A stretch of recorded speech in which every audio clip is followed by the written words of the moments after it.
प्रत्याशी 21 अक्टूबर तक दाखिल कर सकेंगे नामांकन, राजनीतिक दलों ने बढ़ाई सक्रियता।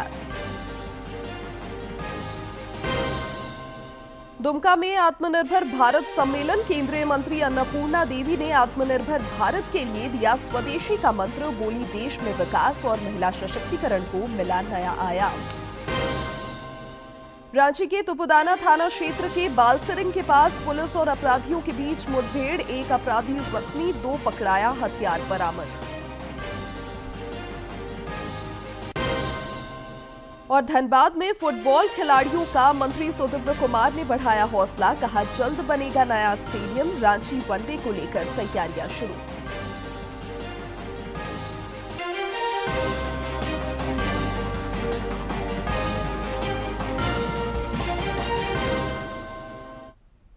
नमस्कार, खबरें झारखंड में आपका स्वागत है। मैं हूं शिवानी कुमारी और अब समाचार विस्तार से। घाटशिला उपचुनाव की अधिसूचना आज जारी कर दी गई है, जिसके साथ ही नामांकन की प्रक्रिया शुरू हो गई है। प्रत्याशी 21 अक्टूबर तक पर्चा दाखिल कर सकेंगे। आगामी 22 अक्टूबर को नामांकन पत्रों की जांच की जाएगी। उम्मीदवार 24 अक्टूबर तक नाम वापस ले सकेंगे। 11 नवंबर को मतदान होगा, जबकि 14 नवंबर को मतों की गिनती की जाएगी। निर्वाचन आयोग जहां निष्पक्ष और शांतिपूर्ण मतदान सुनिश्चित कराने में जुटा है, वहीं सभी राजनीतिक दल उपचुनाव में जीत के लक्ष्य के साथ चुनावी समर में उतरने को तैयार हैं। विधानसभा क्षेत्र में बैठकों का दौर भी जारी है। उपराजधानी दुमका में भाजपा द्वारा विधानसभा स्तरीय आत्मनिर्भर भारत सम्मेलन का आयोजन किया गया, जिसमें केंद्रीय महिला एवं बाल विकास मंत्री अन्नपूर्णा देवी शामिल हुई। इस दौरान उन्होंने विकसित और आत्मनिर्भर भारत के लिए स्वदेशी का मंत्र दिया। आत्मनिर्भर भारत सम्मेलन को संबोधित करते हुए केंद्रीय मंत्री अन्नपूर्णा देवी ने कहा कि प्रधानमंत्री नरेंद्र मोदी के नेतृत्व में देश एक नए युग में प्रवेश कर चुका है, जो आत्मनिर्भर भारत का युग है। बाद में दुमका परिसदन में प्रेस वार्ता कर केंद्रीय मंत्री ने कहा कि प्रधानमंत्री वोकल फॉर लोकल के तहत भारत में निर्मित स्वदेशी वस्तुओं के उपयोग पर बल दे रहे हैं, ताकि आत्मनिर्भर भारत के संकल्प को पूरा किया जा सके।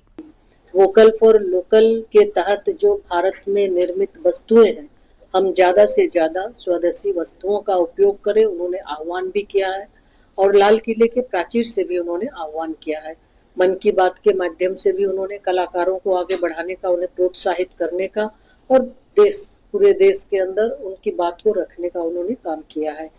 बिहार विधानसभा चुनाव को लेकर उन्होंने कहा कि प्रधानमंत्री नरेंद्र मोदी के मार्गदर्शन में जिस तरह से बिहार में विकास और महिला सशक्तिकरण के कार्य हुए हैं, उससे राज्य में एक बार फिर एनडीए गठबंधन की सत्ता में वापसी तय है। आज महिलाएं हर एक क्षेत्र में आगे बढ़ रही हैं और आज बिहार की जनता भी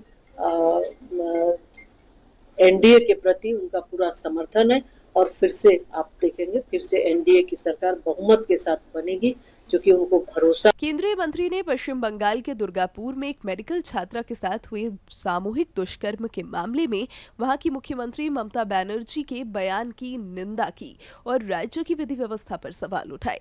उन्होंने कहा कि बंगाल में अपराध की घटनाएं बढ़ी हैं। राज्य में एक महिला सीएम रहने के बावजूद प्रदेश में महिलाएं सुरक्षित नहीं है। ये पहली घटना नहीं है पश्चिम बंगाल में और निश्चित रूप से दुखद घटना है। इस तरह की घटनाएं आए दिन, मेडिकल स्टूडेंट हो या फिर हमारे शिक्षा अध्ययन करने वाले, उच्च शिक्षा अध्ययन करने वाली हमारी बेटियां हो, तो लगातार जिस तरह की घटनाएं हो रही है, ये बहुत ही दुखद है। विधानसभा स्तरीय आत्मनिर्भर भारत सम्मेलन में भाजपा के प्रदेश उपाध्यक्ष सह संथाल परगना प्रभारी बालमुकुंद सहाय समेत अन्य नेता मौजूद थे। दुमका से आरके नीरद की रिपोर्ट।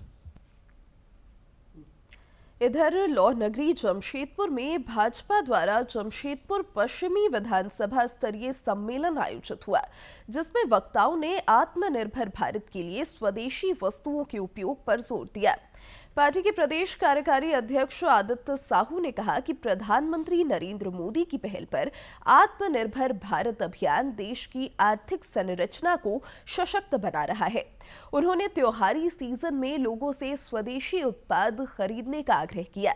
श्री साहू ने राज्य की मौजूदा हेमंत सरकार पर भी निशाना साधा।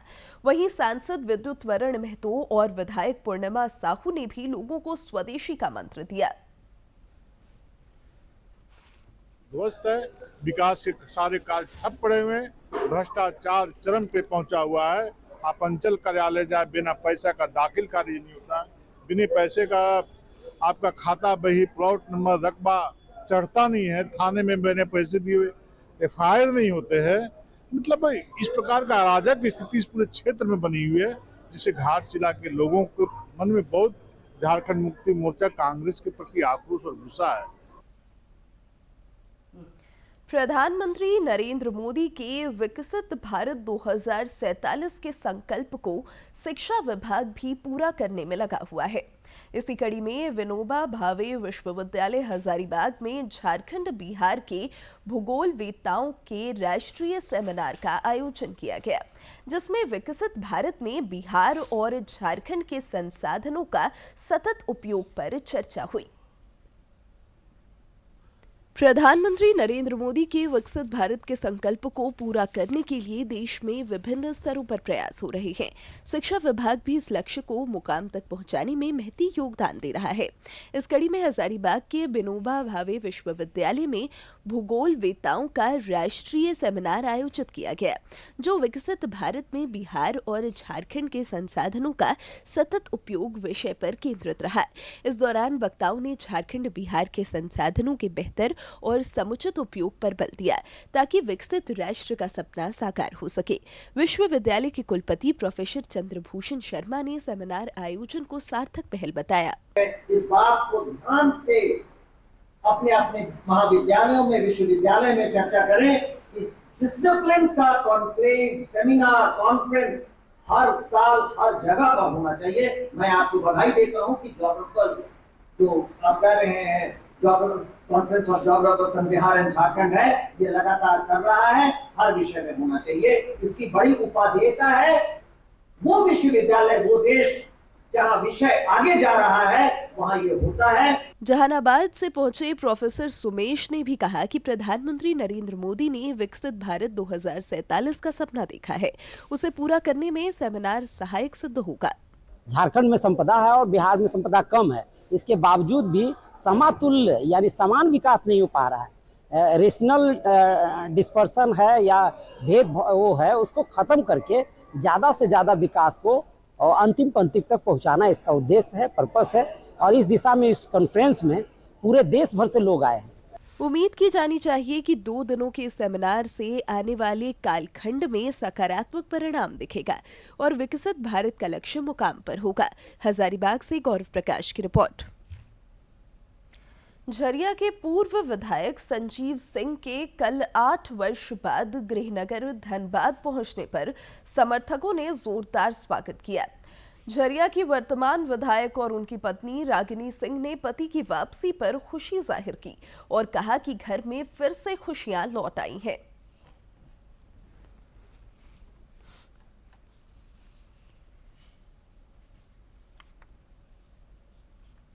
पूर्वांचल में, पूरे धनबाद में, क्योंकि पूरे धनबाद के बेटा है, पूरे धनबाद के भाई है और उस भाई के साथ पूरे 8 साल संघर्ष सिर्फ रागिनी सिंह नहीं की, पूरे धनबाद के परिवार किया और पूरे धनबाद के परिवार ने इस संकट के घड़ी में खड़ा रहा। आज लंबे अंतराल के बाद स्वस्थ होकर, बेदाग होकर अपने परिवार के बीच आ रहे हैं। आप देख रहे हैं कि जगह जगह लोग स्वागत कर रहे हैं, अभिनंदन कर रहे हैं। लोहनगरी जमशेदपुर में वन विभाग और टाटा जूलॉजिकल पार्क के संयुक्त तत्वावधान में पिछले 1 सप्ताह से चल रहे वाइल्ड लाइफ वीक का समापन हो गया। आखिरी दिन जूलॉजिकल पार्क में पेंटिंग प्रतियोगिता आयोजित हुई, जिसमें प्रतिभागियों ने बढ़ चढ़कर हिस्सा लिया।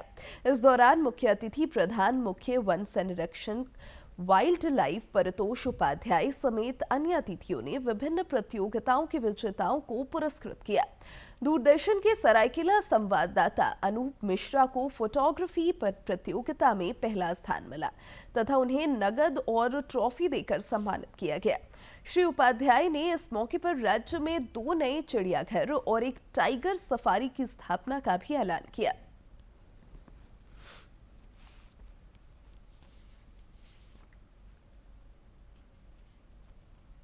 में बहुत ही अच्छा पार्टिसिपेशन 11,000 जैसा बताया गया लोगों ने पार्टिसिपेट किया। वॉकथन का में आयोजन हुआ था और आज जो ये पेंटिंग और डिबेट कॉम्पिटिशन्स के प्राइज डिस्ट्रीब्यूट किए गए तो सभी ने उसमें बहुत ही उत्साहित होकर भाग लिया है। तो जो इसका उद्देश्य रहता है वाइल्ड लाइफ वीक का कि हम उसको जागरूकता बढ़ाएं फॉरेस्ट और वाइल्ड लाइफ के कंजर्वेशन के प्रति, तो मुझे लगता है काफ़ी सफल रहा है। वाइल्ड लाइफ वीक 2025 का आयोजन किया गया था जिसमें फोटोग्राफी कंपटीशन आयोजित की गई थी, जिसमें नेचर और वाइल्ड लाइफ कंजर्वेशन को बचाने के लिए थीम था फोटोग्राफी में, तो जिसमें मुझे प्रथम पुरस्कार मिला है और मेडल और सर्टिफिकेट भी मिला है। तो इसको कैसे हम बचा सकते हैं, पर्यावरण को कैसे बचा सकते हैं, फोटोग्राफी के माध्यम से हमने दिखाया। रांची के मोरहाबादी में कल आदिवासी संगठनों द्वारा रैली का आयोजन हुआ जिसमें राज्य के विभिन्न जिलों के प्रतिनिधि शामिल हुए। इस दौरान आदिवासी नेता अजय तिर्की ने कहा कि जनजातीय समाज के अधिकारों में सेंधमारी बर्दाश्त नहीं की जाएगी। आंदोलन किए थे तो देखिए वो कितने कुर्मियों के ऊपर में फायर होती हो वो उग्र आंदोलन करते हैं। और मैं साथ कहना चाहता हूँ हम शांतिपूर्ण तरीके से आंदोलन कर रहे हैं और यही उग्र आंदोलन होगा। तो मैं कहना चाहता हूँ कि यही अगर आदिवासी हक छीनने की बात होगा तो आदिवासी समाज भी उग्र आंदोलन करेगी। लेकिन मैं साफ कहना चाहता हूँ कुर्मी समाजों से जब आदि विद्या का मांग बंद करे, आदिवासी समाज के साथ भाईचारे के साथ रहे, आप कदम से कदम मिलाकर झारखंड के विकास को आगे बढ़े, हम लोग आपके साथ हर कदम से कदम आपके साथ रहेंगे। रांची में अखिल भारतीय क्षत्रिय महासभा की प्रदेश इकाई की बैठक हुई। इस दौरान राष्ट्रीय उपाध्यक्ष सह प्रदेश अध्यक्ष विनय कुमार सिंह ने संगठन विस्तार पर जोर दिया।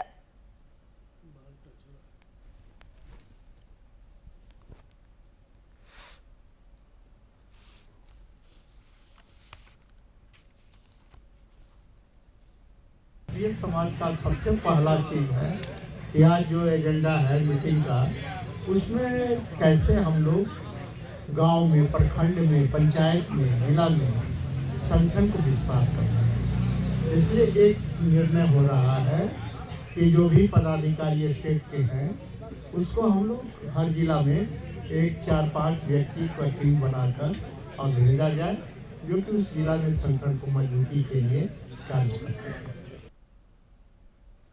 रांची के तुपुदाना थाना क्षेत्र अंतर्गत बालसरिंग के पास आज अपराधियों और पुलिस के बीच मुठभेड़ हुई जिसमें एक अपराधी घायल हुआ है जबकि 2 अपराधी पकड़े गए हैं। पुलिस ने मुठभेड़ स्थल से 3 हथियार भी बरामद किए हैं। बताया जा रहा है कि वाहन चेकिंग अभियान के दौरान एक अपराधी पकड़ा गया था जिसकी निशानदेही पर पुलिस बालसरिंग पहुंची। अपराधियों ने खुद को घिरता देख पुलिस पर गोलीबारी शुरू कर दी। जवाबी कार्रवाई में एक अपराधी को गोली लगी जिससे वह घायल हो गया। पुलिस मामले की छानबीन में जुटी है।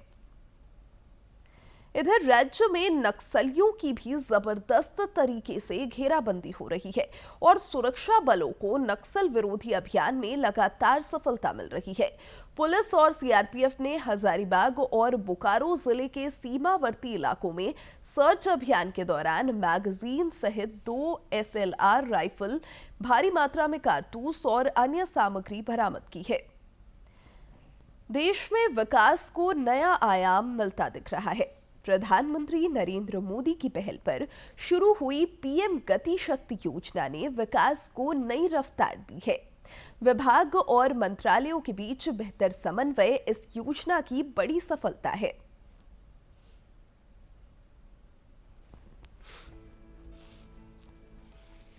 इंफ्रा विकास की तेज स्पीड और उसके स्केल को बड़ा करने के उद्देश्य से मोदी सरकार ने 13 अक्टूबर 2021 में लॉन्च किया एक महत्वाकांक्षी प्लेटफॉर्म गति शक्ति। एक ऐसा डिजिटल प्लेटफॉर्म जहां केंद्र सरकार के विभिन्न 16 मंत्रालय और विभाग एक साथ आए। जिसने मल्टी मॉडल कनेक्टिविटी के प्रोजेक्ट के दौरान विभिन्न मंत्रालयों के बीच बेहतर समन्वय स्थापित करने और प्रोजेक्ट के प्रति एक समग्र और संपूर्ण नीति बनाने की दिशा में बड़ी शुरुआत की। सेंस ऑफ अर्जेंसी सभी मंत्रालयों में भी और राज्य सरकारों में आया इसके कारण, और इम्प्लीमेंटेशन की स्पीड काफी बढ़ गई। गति शक्ति लॉन्च होने के बाद इंफ्रा विकास में आड़े आने वाली अड़चनें कम हुई। समय से प्रोजेक्ट पूरे होने से लागत खर्च में कमी आई। प्रोजेक्ट निर्माण के समय जनता को होने वाली परेशानियां भी कम हुई, क्योंकि गति शक्ति के जरिए रेलवे हो या रोडवेज, पाइपलाइन बिछाने वाले स्टेक होल्डर हों या अन्य कई विभाग एक साथ आए और एक समग्र और साझा योजना पर अब सभी काम करते हैं। हमारे यहाँ होता यही रहा कि पहले कहीं सड़क बनती है, फिर बिजली के लिए सड़क खोदी जाती है, फिर पानी वाले पहुंचते हैं, वो पानी फेर देते हैं, फिर टेलीफोन वाले आते हैं, वो कुछ और ही खड़ा कर देते हैं। एक सड़क बजट खर्च हो रहा है, काम खत्म नहीं हो रहा है। ये मैंने सिर्फ एक उदाहरण दिया क्योंकि आपने अपनी आंखों से देखा है, और इसलिए होता है कि सरकारी विभागों का एक दूसरे के साथ न तो संवाद होता है और न ही जानकारियों का कोई तालमेल। सब अपनी अपनी दुनिया बनाकर उसमें बैठे हुए हैं। हर एक के पास रिपोर्ट कार्ड है कि मैंने इतनी सड़क बना दी, कोई कहे कि मैंने इतने तार डाल दिए, कोई कहे मैंने इतनी पाइप डाल दी, लेकिन परिणाम work in progress. In silos को तोड़ने के लिए अब हमने पीएम गति शक्ति नेशनल मास्टर प्लान बनाया है। चारों तरफ उसकी तारीफ हो रही है। गति शक्ति ने मोदी सरकार के विजन ईज ऑफ लिविंग और ईज ऑफ बिजनेस को विशेष तौर पर संबल दिया है। अब परिवहन माल का हो या लोगों का या सेवाओं का, सभी बिना रुकावट तेजी के साथ पूरे होते हैं। Bureau report, DD news.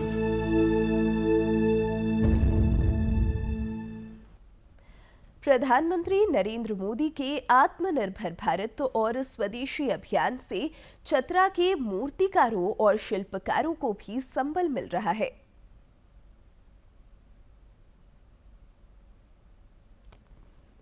इन दिनों दीपोत्सव को लेकर सभी तैयारियों में जुटे हैं। चतरा जिले में मूर्तिकार और शिल्पकार भी मूर्तियों और दीपों के निर्माण में लगे हैं। उन्हें उम्मीद है कि प्रधानमंत्री मोदी के आत्मनिर्भर भारत और स्वदेशी अभियान का उन्हें लाभ मिलेगा और इस त्योहारी सीजन में स्वदेशी उत्पादों का अच्छा बाजार रहेगा। प्रधानमंत्री रोजगार हेतु अभी हम लोगों को जो इलेक्ट्रॉनिक चाक वगैरह भी दी गई है, जिससे हम लोग को काफ़ी सहूलियत हो गया है। दिया वगैरह बनाने में पहले बहुत मुश्किल होती थी, और अभी चूँकि उनका क्या पूरा देश का भी क्रेज है कि नहीं, जो घर में जो बनता है दिया उसको ही यूज करें, चाइनीज को नहीं यूज करें। और अब बहुत बढ़ावा भी मिल रहा है, हमारे प्रोडक्ट को बहुत दूर दूर तक सप्लाई हो रहा है, बहुत जगह डिमांड भी है, और हम लोग को बहुत अच्छा विकास और फायदा भी हो रहा है।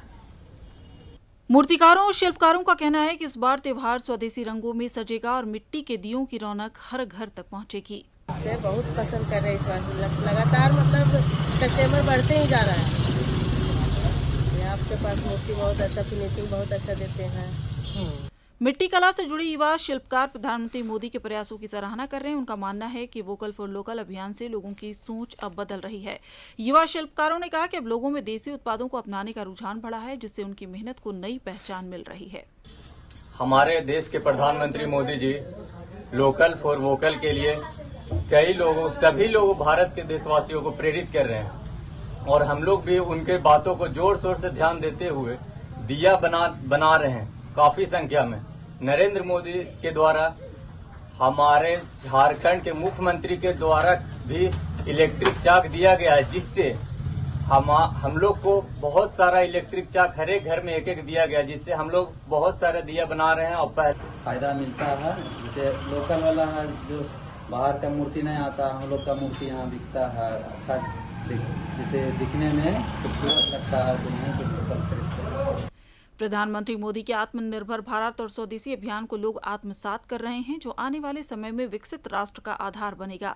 ये आत्मनिर्भर भारत की असली तस्वीर भी है, जहां परंपरा और प्रगति का साथ साथ रोशनी बिखेर रहे हैं। चतरा से प्रशांत की रिपोर्ट।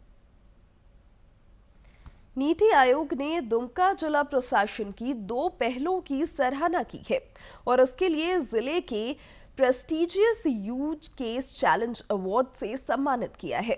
यह पुरस्कार उपायुक्त अभिजीत सिन्हा को मसूरी के लाल बहादुर शास्त्री राष्ट्रीय अकादमी में आयोजित समारोह के दौरान उपलब्ध कराया गया।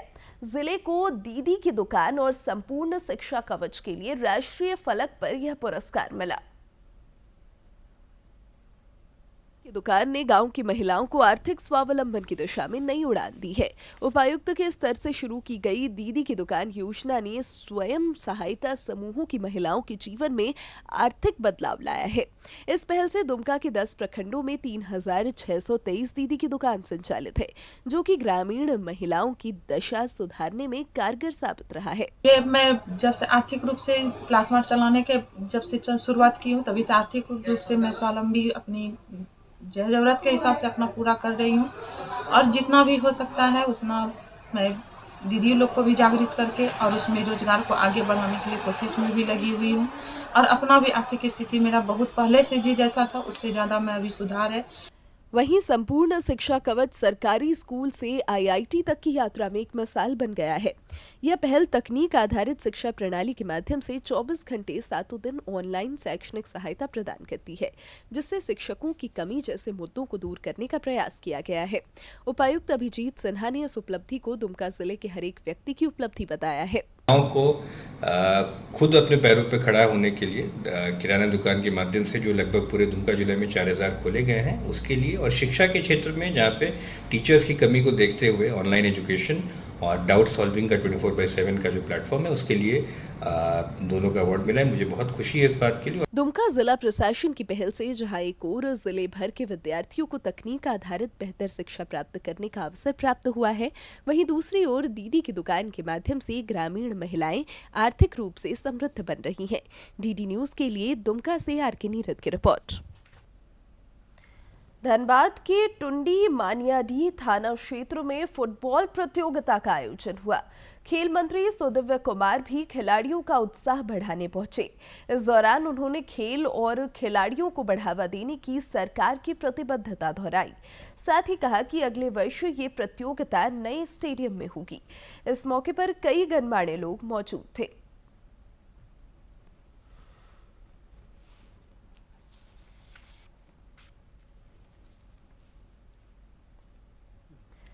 रांची के जेएससीए स्टेडियम में 30 नवंबर को भारत और दक्षिण अफ्रीका के बीच होने वाले 1 दिवसीय मुकाबले की तैयारियां शुरू हो गई हैं। मैच के दौरान शहर की विधि व्यवस्था को बनाए रखने को लेकर उपायुक्त मंजुनाथ भजंत्री की अध्यक्षता में बैठक हुई।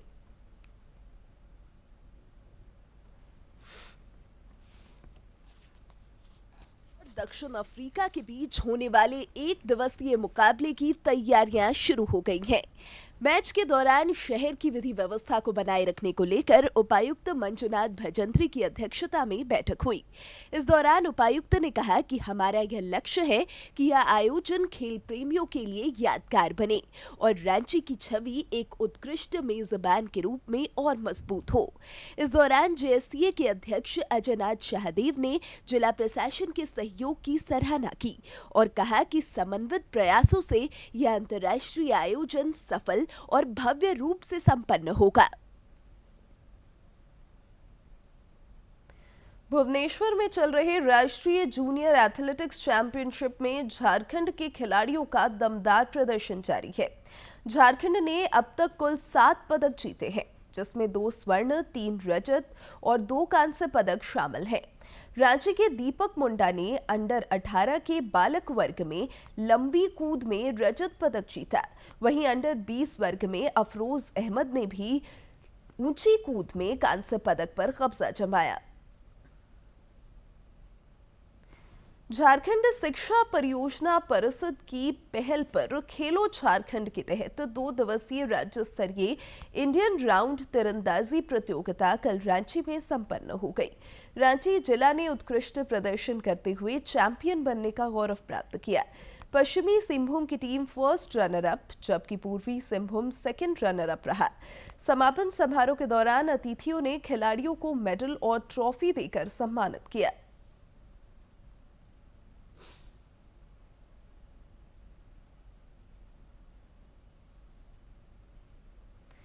भारतीय तीरंदाजी संघ के अध्यक्ष अर्जुन मुंडा ने राजधानी दिल्ली में आर्चरी लीग के सफल आयोजन पर प्रसन्नता व्यक्त की है।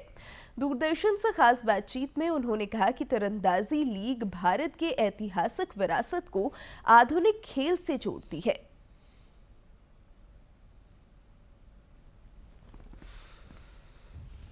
आर्चरी प्रीमियर लीग का आयोजन शानदार तरीके से होगा। इस लीग में खेल से जुड़े, आर्चरी से जुड़े नेता भी आए, अभिनेता भी आए और दुनिया भर के शीर्ष खिलाड़ी भी पहुंचे। मेरे साथ मौजूद हैं अर्जुन मुंडा सर। से बात, दिल्ली की धरती पर पहली बार इतिहास में आर्चरी प्रीमियर लीग का एक सफल आयोजन, इसके बारे में क्या कहेंगे?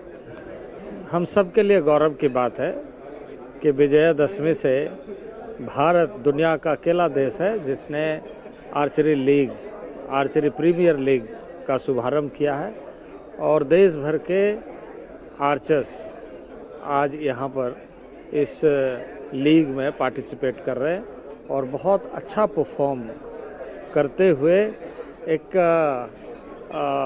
लोकप्रिय खेल का एक लोकप्रिय पृष्ठभूमि तैयार कर रहे हैं। आर्चरी हमारे कल्चर में है और आज हम इस खेल को लीग के रूप में देख रहे हैं। ये कितना अहम है भारत के लिए और आने वाले जो हमारे युवा खिलाड़ी हैं उनके लिए? एनिशियंट हिस्ट्री हमारा जो है वो आर्चरी से जुड़ा हुआ है। चाहे वो अर्जुन की बात कहे या एकलव्य की बात कहे या राम की बात कहे या लक्ष्मण की बात कहे, ये बताते हैं कि किस तरीके से हमारे योद्धाओं ने पिछले कई इतिहास के पन्ने पर तीर धनुष के साथ अपने आप को बताया है कि। अब अंत में मुख्य समाचार एक बार फिर।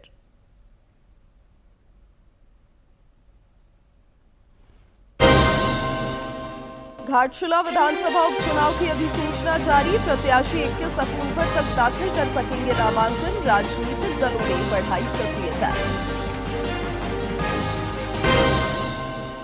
दुमका में आत्मनिर्भर भारत सम्मेलन। केंद्रीय मंत्री अन्नपूर्णा देवी ने आत्मनिर्भर भारत के लिए दिया स्वदेशी का मंत्र। बोली, देश में विकास और महिला सशक्तिकरण को मिला नया आयाम। रांची के तुपुदाना थाना क्षेत्र के बालसरिंग के पास पुलिस और अपराधियों के बीच मुठभेड़। एक अपराधी जख्मी, 2 पकड़ाया, हथियार बरामद। और धनबाद में फुटबॉल खिलाड़ियों का मंत्री सुदिव्य कुमार ने बढ़ाया हौसला। कहा, जल्द बनेगा नया स्टेडियम। रांची वनडे को लेकर तैयारियां शुरू।